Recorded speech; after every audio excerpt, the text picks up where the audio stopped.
Ah, summer. Such a shame that it had to end, as schools across the country opened their doors to once again suck the souls from the children forced to cross their thresholds. For Dipper and Mabel Pines, the first day of this school year had special meaning, for it would be the first day they attended school in Gravity Falls. Dipper in particular was excited because, well, he actually had friends here. Good ones, unlike back in Piedmont where the best he could muster were a few friendly acquaintances and a couple of guys on the track team he would talk to. There wasn't really anyone he'd hang out or associate with outside of school functions. There was one downside. Getting his schedule for the semester was a bit of a downer, as his chronic overachieving at school would likely place him out of most of the classes his circle of friends would be taking. Mabel in particular was disappointed when she compared their schedules. Oh, come on. Not one class together. We've always been together for at least one period, ever since kindergarten. Mabel. Other than kindergarten, we very rarely shared the same classroom. Other than a couple of courses here and there after the 5th grade, I guess because the schools are less interested in keeping relatives separated once you get past grade school. Besides, we don't exactly have the same interests. I'm not artist, and I just can't see you busting your butt every day trying to qualify for any of the advanced placement classes. Of course not. Some of us enjoy having a life, Dipper. You should consider joining our side one of these days. You can't use the "I don't have any friends" excuse here. Well, you never know. Dipper smiled as he closed his newly assigned locker. That just could happen this year. There's my 2 favorite dorks. The voice of a familiar redhead caught their attention. Wendy walked up to them, backpack slung over her left shoulder, smiling good-naturedly. Morning, Wendy. They both greeted in unison, much to Wendy's amusement. I was hoping I'd run into you guys this morning. I kind of thought you'd be riding the same bus with us this morning. We drove right by the street that leads up to your house. Could be. Honestly, we don't know what bus we'll be riding yet, Dipper admitted. Mom and Dad really wanted to drop us off at the door on our first day, so we should be riding the bus from here on out. Cool. Hey, did you dudes get your schedules yet? Wendy flashed her own, and the twins responded, but holding up theirs. Awesome. Let's compare and see who'll be dying of boredom with whom. Wendy exchanged slips with an over-eager Mabel. All right, Mabes. 3 classes together. And the rest of the gang are in some of these too, so maybe this semester won't be a total snooze fest. First time for everything. Mabel hooped as she raised her arms into the air. Wendy chuckled at the female twins' bubbly reaction and then turned her attention to Dipper wearing the same friendly smile. Dipper offered a shy one of his own. I doubt I'm going to be so lucky. Dipper handed Wendy his schedule, and she frowned when she noticed almost immediately what he'd meant by that. Dang, Dip, there's a lot of APs in front of those courses. But hey, at least we have world history together. We do? Dipper stammered, then reared himself back, not wanting to sound too excited. He couldn't help but smile though. Well, that's something to look forward then. So, what's a girl gotta do to get a guy to do her homework for her? You sure that's an offer you want to make? Dipper laughed. You know, you can always try actually studying and doing your own work, right? Nuts to that, Wendy shot him a raspberry, drawing a laugh from Mabel. Hold on then, why didn't you take the AP for history too? I don't know. I figured 3 was enough, and I don't want to completely burn myself out with schoolwork. Most major universities don't weight social studies as heavily as math and science, so I didn't apply for the history course. Well, that's cool. Now you get to spend the entire semester getting distracted by me. My GPA is never going to recover, is it? Dipper joked. And then noticed the time via the clock on the wall. First period will begin soon. Wendy, do you happen to know where the hallway for the AP classes is located? Mabel and I moved in too late to attend the open house, so I have no idea where I'm going. Sorry, don't think I can help you there, dude. I don't believe my simple kind is allowed in that neck of the woods. I can show you Dipper, offered another friendly voice. Dipper looked behind him to find Pacifica standing there grinning, dressed in her usual attire. Pause. Mabel squealed in excitement as she swooped in for a hug that Pacifica reluctantly accepted. You didn't tell me you'd be attending this school too. Yeah, what about that, Pacifica? Wendy asked, sounding annoyed. I thought your parents paid top dollar to send you to that fancy private school. In the past, yes, but this year I decided I wanted to try public school instead. Gee, wonder why that is. Wendy grumbled, though nobody really heard her. Anyway, I can show you the way, Dipper. I'm enrolled in most of the AP classes myself, and I got to attend the open house. Can I see your schedule? Dipper handed it to her. Pacifica took one look and smiled. Why, isn't this convenient? We have AP English, Math, and Biology together. Of course you do. Wendy growled softly, and this time only Mabel heard her and found it slightly amusing. Well, that's cool. You should go ahead and lead the way. Don't want to be late for the first class of the new year. Why not, dude? First day of the school year is the only one we get with a built-in excuse to be late. Might as well take advantage. That might be true for some, Wendy. Pacifica began in that typical tone she tended to reserve specifically for Wendy, at least when Dipper was around. Polite, or at least cordial to the uninformed ear, laced with snarky, thinly veiled insults that were cringingly obvious to their mutual friends. Not a particularly good plan for those of us who prefer to excel at their studies. Let's get going, Dipper. Wendy could almost visualize the air quotes around excel, but that's not really what made her scowl. It was Pacifica deciding she needed to take Dipper by the hand in order to show him the way. While the blonde heiress was rarely lured with her advances towards Dipper, she sure did take every opportunity presented to her if it meant putting her hand somewhere on his person. I'll see you later, Mabel. She gave the other girl a sideways glance, Wendy. Dipper gave a little wave, but an eager Pacifica was leading him away rather insistently. Mabel would have found the entire exchange absolutely adorable, if she weren't fairly sure she could hear Wendy's teeth grinding. You know, you could have offered to walk Dipper to class anyway? So what if you got a little lost for a few minutes? Seems like a missed opportunity to me. Especially after what we talked about the other night? That has nothing to do with this. Wendy snapped in annoyance. I told you, I'm not ready for that right now, and I may never be. Weren't you the one who told me to show patience anyway, until I was sure? That was true. She did think it was a good idea for Wendy to exercise some patience, but that didn't mean Mabel had to. Patience just wasn't a trait ingrained into Mabel's DNA. At the rate her brother and friend were going, however, they'd be in their mid-30s, recently divorced, and with multiple kids before they finally got together. So, you're okay then with Pacifica swooping in and taking Dip for herself while you're still trying to figure out what you want? Wendy looked distressed for the briefest of moments before regaining her composure. If it happens, it happens. From what I've witnessed, they have a lot more in common, and would probably work better together anyway. Okay. First of all, Pacifica is a socialite heiress who likes shopping, going to fancy balls, and hates getting dirty.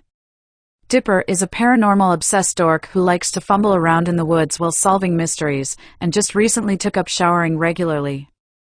Other than a few smarty-pants classes, they don't have much else going for them. I'd argue that you two have more in common than they do. Wendy was now hanging on Mabel's words with interest.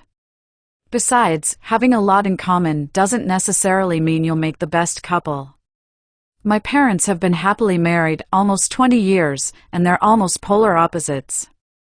Dad always says that the trick to making a relationship work is that you have to have just enough in common to have something to talk about, while at the same time, being different enough that your personal strengths cover for your partner's weakness and vice versa. Even if I wasn't an expert on love, which I am, I do know a certain potential couple that checks all of those boxes.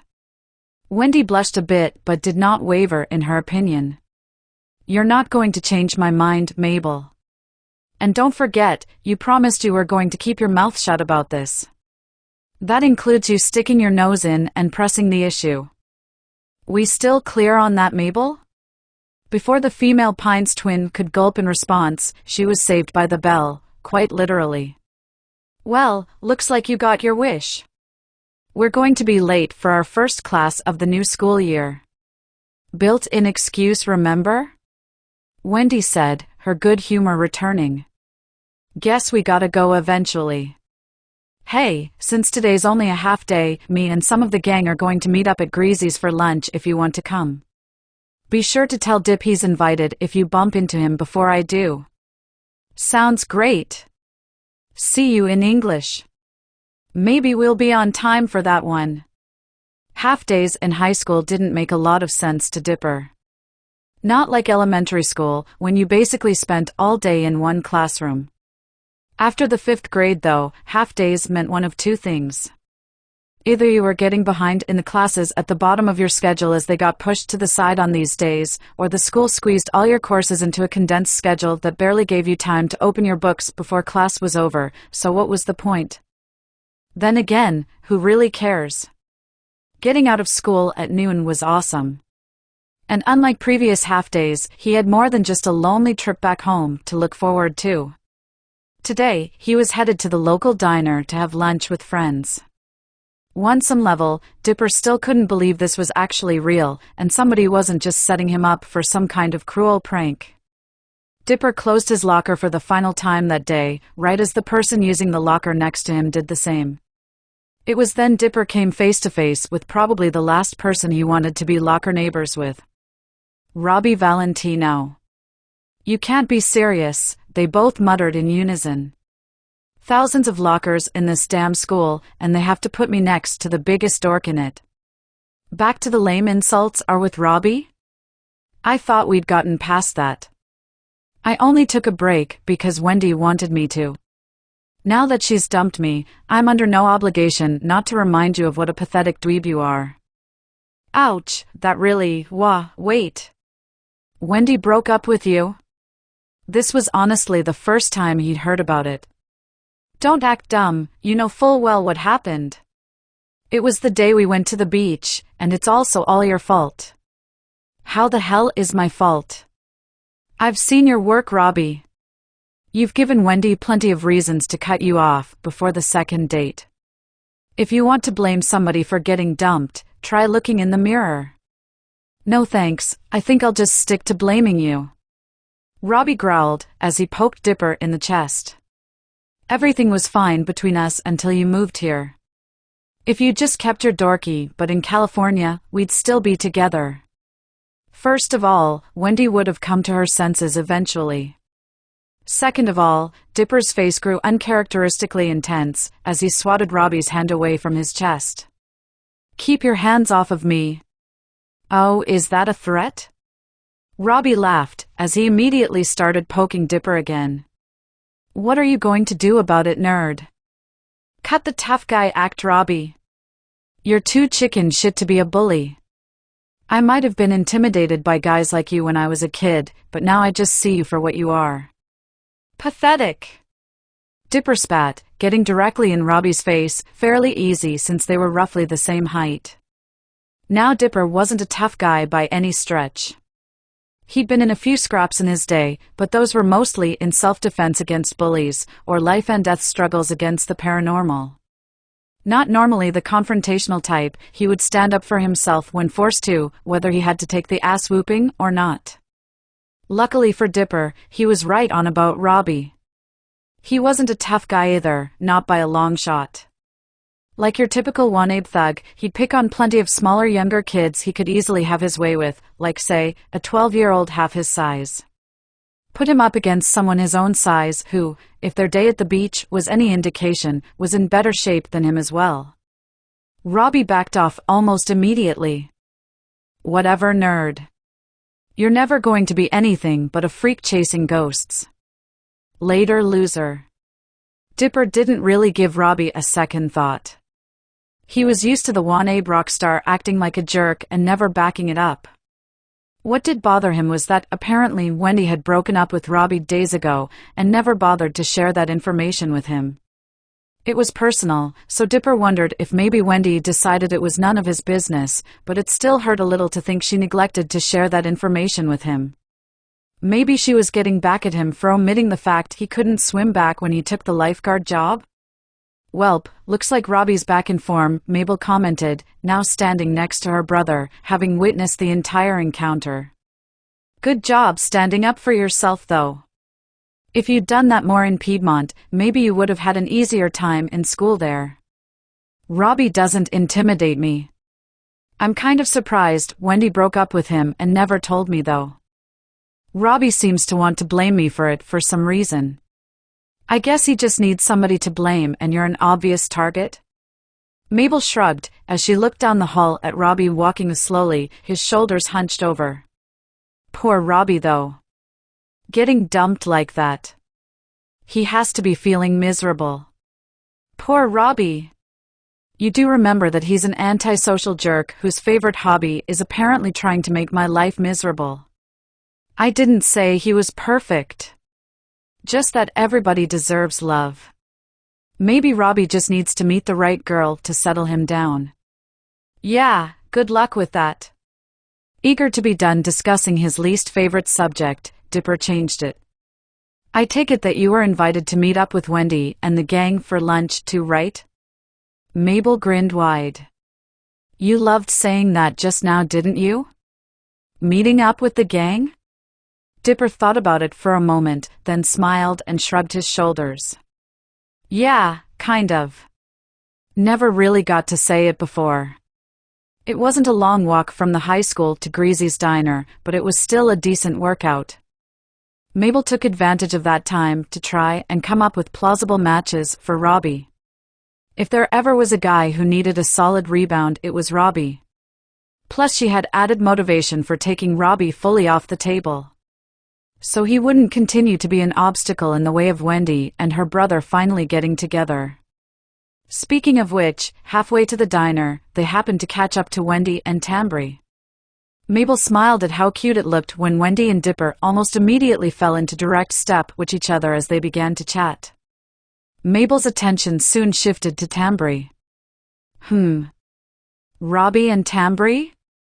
They both had that pseudo-goth emo thing going. Well, Robbie was probably closer to WenDip grunge, but close enough. Tambry was unattached as far as Mabel knew. Yes, there was some potential there. Hey Tambry. Mabel could tell she managed to get her attention, even if she hadn't bothered to look up from her phone. Can I ask you a question? What do you think of Robbie? I try not to. Tambry responded dismissively. He's moody and rude to everybody. The only reason we even hang out with him is because he's friends with Lee and Nate. Wendy was the only person I know open-minded enough to even give him a chance, but we all see how that went. Oh. Mabel was disappointed but not discouraged. But don't you think he's cute at least? It's kind of cool that he has his own band too. Tambry actually looked up from her phone to give Mabel an "Are you insane?" type glare. Sure, if you consider the grumpy vulture look cute. And as for his band, you do know there's a difference between music and noise, right? Mabel wasn't quite sure how to respond to this. She'd assumed Tambry and Robbie were friends along with the rest of the group, but judging from this conversation, Tambry didn't hold an extremely high opinion of Valentino at all. Mabel decided to make a strategic retreat for the time being, until she could come up with another way to attack this new wrinkle in her plan. The gang arrived at Greasy's diner a short time later and were met by a bit of a surprise out in the parking lot. Dipper decided to point out the obvious. Hey, isn't that the Love Gods van? Hey, I think it is. Wendy agreed. Must be passing through town on his way to a concert or something. Hey, I think that's him over there. Mabel pointed to a mass of people gathered around a short, portly man who seemed to be enjoying posturing for the crowd. Well, he is sort of a celebrity. Should we get his autograph? Not interested. Never was a fan, Tambry added without looking up from her phone. No, thank you. Especially after the incident at Woodstick a few years ago when you tried to steal one of his potions, Mabel. I'm pretty sure he hasn't forgotten that. Oh. Good point. All right, let's go eat then. Mabel pumped her arms. Nutrition. Through the window, Robbie watched nervously as the quartet approached the entrance to the diner. As he heard the door open, he tried his best to look all sullen and grumpy and pretend like he just didn't care. It almost backfired as the small group nearly walked right past him without noticing. So, the rest of the guys couldn't come, huh? Dipper asked Wendy as they entered the diner. Nope. They all had other stuff going on, so it's just the four of us. Probably for the best though, now that we don't have to worry about finding a table that will fit all of us. Ahem. Cough cough. A few other various noises were heard from the table the group was trying to pass. Annoyed, Wendy looked over and immediately regretted she had. Oh, hey Robbie. Didn't expect to see you here. Hey, it's a free country. And I gotta eat too, right? Whatever dude, just don't act weird while we're here, okay? Whoa, that was kind of cold, Wendy, Mabel commented as they found a table as far away from Robbie as possible. Hey, it's his own fault. I tried to make the split amicable, but he's been acting like a butt about it ever since and shutting everybody out. When he decides to grow up and stop being a jerk, I'll stop treating him like he is one. To be fair, he's always been kind of jerk, Wendy, Dipper said, as he took a seat across from Wendy. Tambry, who sat next to Wendy, added, not to mention moody and desperate for attention and validation. Mabel, sitting across from her, was growing more concerned. I know, but at least he used to be cool around us, Wendy half-heartedly tried to defend him, but honestly couldn't come up with much positive about him to follow up with. Or maybe I just chose to ignore how he actually acted around us. Anyway, enough about Robbie. There's gotta be something more interesting going on that we can talk about. While Wendy and Dipper kept the conversation going, Mabel was busy making plans. An idea had taken root and she felt she had a good one. Tambry didn't seem too fond of Robbie, but Mabel did have one thing to her advantage. She was fond of the idea of Dipper and Wendy together, something they'd talked about at length several times since Wendy had started dating Robbie. There also just happened to be a musician outside who dabbled in love potions, hobnobbing with the locals. And she happened to know where he hid the good stuff. Hey Tambry, would you mind showing me where the bathroom is? It's right down the hall. You've been here plenty of times, you should know where the restroom is. I know I should, Tambry, but just in case I've forgotten, maybe you should come with me, Mabel said in a tone that caused her to look up and see Mabel motioning her head towards the back of the diner. The expression on her face told Tambry that Mabel had more on her mind than just using the potty. Okay then. We'll be back in just a minute, guys. Mabel announced, leaving Wendy and Dipper a bit surprised, but not concerned enough to wonder too hard about it. Okay, so what's this all about? Tambry asked and managed to do so without looking at her phone. Well, don't you think it might be beneficial if Wendy and Dipper got some alone time together? Tambry understood immediately what the brunette was getting at. Sure, but where are we going to sit? Well, that's the thing, Mabel laughed, and in her classic Mabel way, came right out with it. I need you to sit with Robbie and keep him company for a few minutes. How about no? Tambry refused immediately. I'd rather use a porcupine for a pillow. I know I'm asking a lot since you don't like the guy, but hear me out. Wendy and Dipper are never going to get their heads out of their butts long enough to make anything happen unless they get more moments like this. All I'm asking is that you babysit Robbie for a few minutes and make sure he doesn't get the urge to interrupt them. I know it's a sacrifice, and I'd do it myself if I didn't already have something I need to do. Please, Tambry, do it, Wendy and Dipper. Tambry let out a sigh, and then typed something into her phone. She took a look over at Dipper and Wendy, noting how they were both smiling and talking away as if they hadn't noticed the other two girls had left. The sight brought a bit of a smirk to her face. Fine, I'll chill with Captain Buzzkill for a few minutes, but you better have something epic planned to make this worth my time, Mabel. Oh, it's something epic indeed. Don't you worry about a thing, Tambry. While Mabel snuck outside to do whatever Mabel thinks she was planning on doing, Tambry begrudgingly took a seat across from Robbie.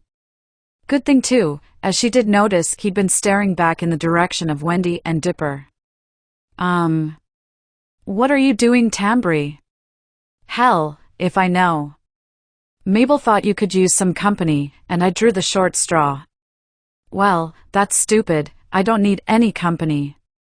Not from you, or anybody else. Especially Wendy. Tambry shrugged, paying much more attention to her phone than the boy seated across from her. Robbie appeared unreasonably annoyed by this, which kicked off a brief argument between the two.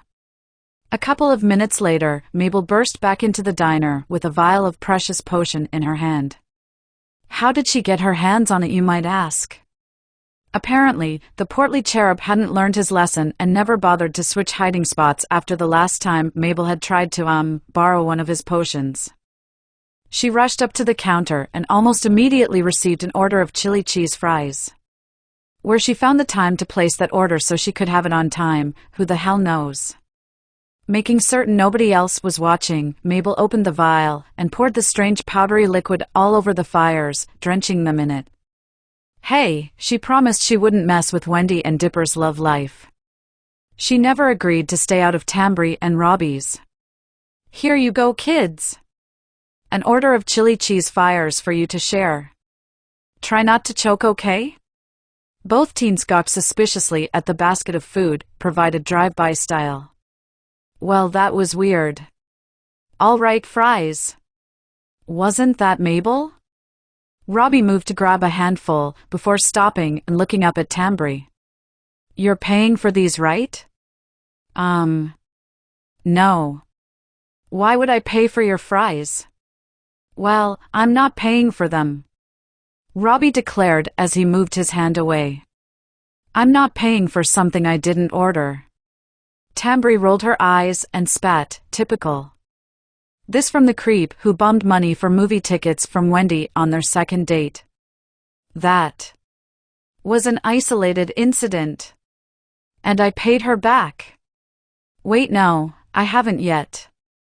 But I plan on it. And Wendy even said not to worry about it. Probably because she knew she'd never see that money again. You know, you're missing the point entirely, right? It was Wendy's privilege to be out on a date with me in the first place. I'm a rocker after all. You know, girls will trip over themselves to get with a musician. Some do, I guess. For the attractive musicians that actually know how to play, that is. Robbie face faulted, and for a second, looked like he might cry before putting on his best grumpy face. Trust me, babe, the girls are lining around the block to get with Robbie from Robbie and the Tombstones. And where is this block exactly? At the corner of delusion and bullcrap? Shouldn't you be there catering to your many admirers instead of laying in wait at a diner so you can creep on Wendy? I'm not creeping. Robbie looked mortified for a second before composing himself. You're just jealous because the only date you can get is with the screen on your phone. Tambry looked up at Robbie and scowled before abruptly sitting up from the table. That's it, I'm done. Checking out now. Tambry turned back to her phone and started typing furiously as she stormed out of the diner. Status update, ditching loser in diner. Going to do something more fun, like find a broken bottle to stab myself in the eye with repeatedly. Sorry, Mabel. Robbie continued to brood for a bit until he was snapped out of it by the sound of Wendy's laugh. He looked back in her direction, and then he had a mini epiphany. Oh my God, I am creeping. Robbie pulled his hood over his head and essentially tried to swallow his face with it as he slowly stumbled out of the diner in shame. No, no, no, no. Why are they leaving? Mabel panicked, watching her plan go up in smoke. Don't you guys want to at least taste the fries first? Wonder what the heck that was all about? Dipper asked, as he and Wendy watched his sister run out the door after Robbie. Or was it Tambry? Do you need to go check on Tambry? She looked pretty upset. Nah, she's already texted me, Wendy said, as she held up her phone for Dipper to see. Something about needing some air because Robbie was stinkin' up the joint. That does give me an idea, though. With a wry smile, Wendy excused herself from her seat and headed straight for the table where Robbie and Tambry had been seated.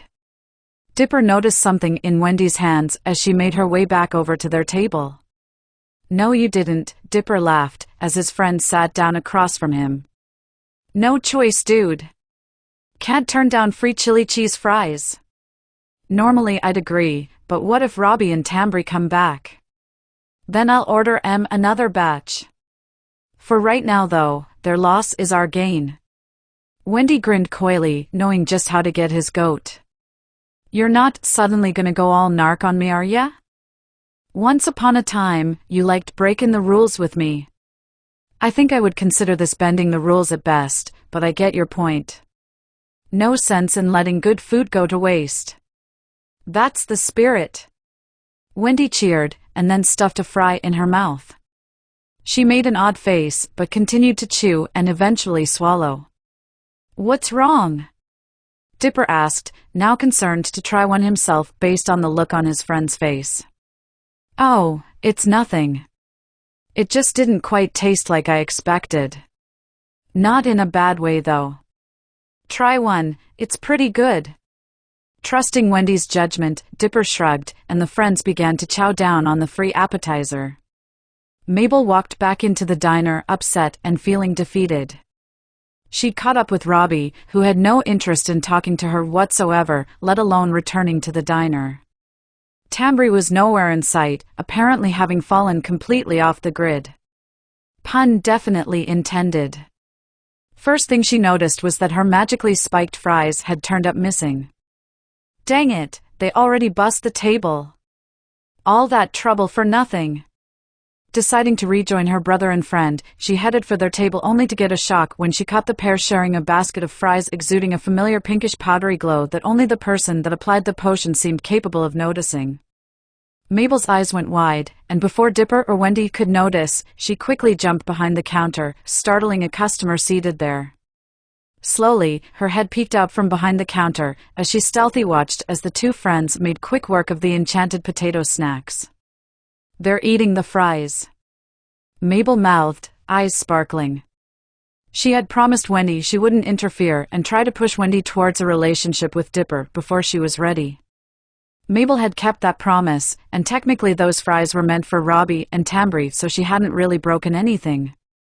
Was this potentially a very, very happy accident? Mabel's sweetie. A smoky female voice spoke from directly next to her. I feel like I've told you this more times than should really be necessary, but you can't hide behind the counter and spy on my customers. Oh, sorry, Susan. It won't happen again. And this time I really do mean it. Mabel managed to sneak out from behind the counter without being noticed and kept herself hidden the best she could as she watched her brother and Wendy closely, desperate to see what might happen. The sparks should start flying at any moment. So she waited and waited, and waited some more, but nothing was happening. She had applied the potion correctly, hadn't she?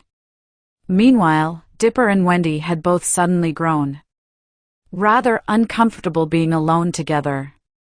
Funny, it hadn't bothered them just a few minutes before.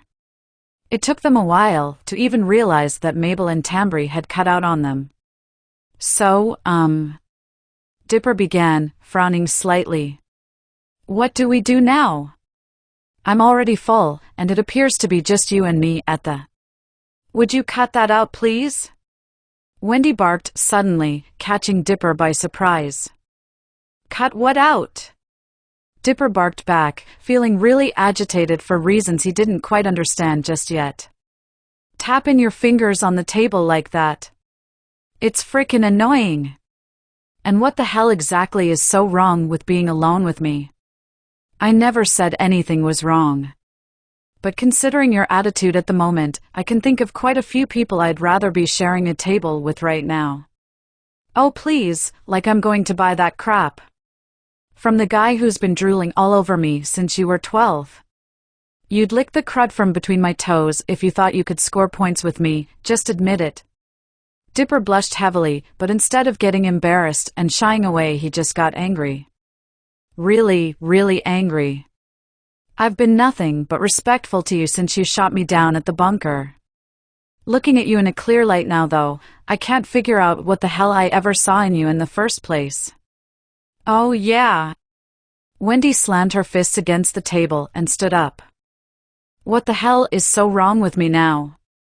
Dipper mimicked Wendy's actions and went straight for the throat. Oh, nothing much.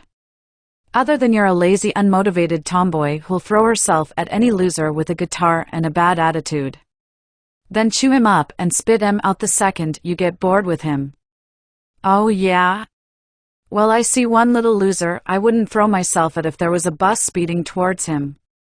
Some weirdo little dork who can barely talk to a girl without stuttering and spends his free time obsessing over ghosts and monsters that don't exist. No wonder you've never had any actual friends. Now that one did actually hurt him. Dipper almost seemed to revert back to himself for a moment, but then he got a good look at Wendy's cold, unrepentant eyes and felt the bile rise up in his throat. Well, thanks, Wendy.